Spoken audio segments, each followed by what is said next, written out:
그럼 김철원 기자와 함께 좀 더 자세한 얘기 나눠보겠습니다. 김 기자, 앞선 리포트 보니까 상황이 심각해 보이는데 왜 이렇게 악화된 이유는 어디에 있습니까? 네, 협력업체들이 부품을 대는 기아자동차의 실적이 나빠졌기 때문입니다. 현대기아차는 2015년을 정점으로 내수와 수출의 동반 하락세가 이어지고 있습니다. 사드 여파로 중국 수출이 크게 줄었고요. FTA 협상으로 가격 경쟁력을 갖춘 수입차들이 밀려 들어오면서 고전하고 있는 것입니다. 여파는 기아차 광주 공장에도 미치고 있는데요. 연 62만 대 생산 능력을 갖춘 광주 공장은 지난 2014년과 2015년 정점을 찍은 이래 지금껏 이를 뛰어넘지 못하고 있습니다. 완성차 업체의 실적 부진과 중소업체의 부진이 어떤 상관관계가 있는 거죠? 산업연구원 조사를 참고해 볼 필요가 있는데요. 현대기아차에 납품하는 업체들의 영업이익률은 3%대에 불과한 것으로 나타났습니다. 그런데 2차와 3차 부품업체들의 이익률은 여기서 다시 반토막 수준이어서 1%대에 그치는 것으로 알려지고 있는데요. 다시 말해 100원을 벌면 1원을 이익으로 가져간다는 얘기죠. 이익률이 워낙 낮다가 보니까 악재가 생기면 대처할 수 있는 체력도 약하다는 겁니다.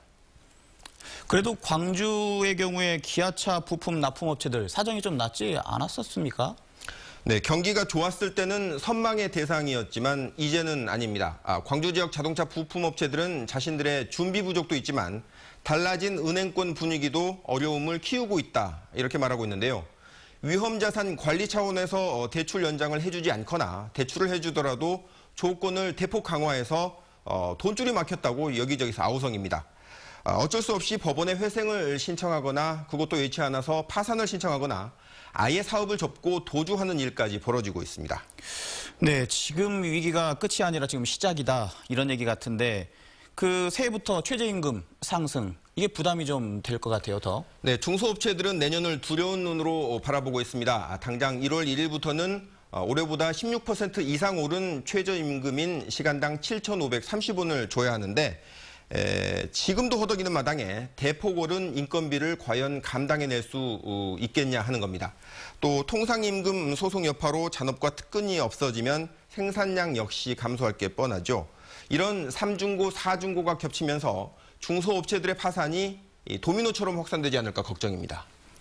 기아차가 지역 생산액에서 차지하는 비중이 매우 크지 않습니까? 대책이 좀 필요해 보이는데요. 네, 생산액만 연 10조, 광주 지역 생산액의 34%를 차지하는 기아자동차는 광주 경제의 가장 큰 축이라고 불리고 있습니다. 모세혈관에 해당하는 부품업체들이 이렇게 속절없이 무너질 경우에 지역 경제가 심각한 타격을 입을 수밖에 없다는 게 업체들의 공통된 전망입니다. 물론 이런 위험이 과장됐다고 생각할 수도 있지만 지난해 삼성전자 광주 공장 생산 라인 이전에 대한 대비가 늦어서 피해를 예방하지 못했던 걸 생각해 보면 광주시 등 관계 기관과 지역 경제계가 대책 마련을 서둘러야 할 것으로 보입니다. 네, 수고하셨습니다. 지금까지 김철원 기자였습니다.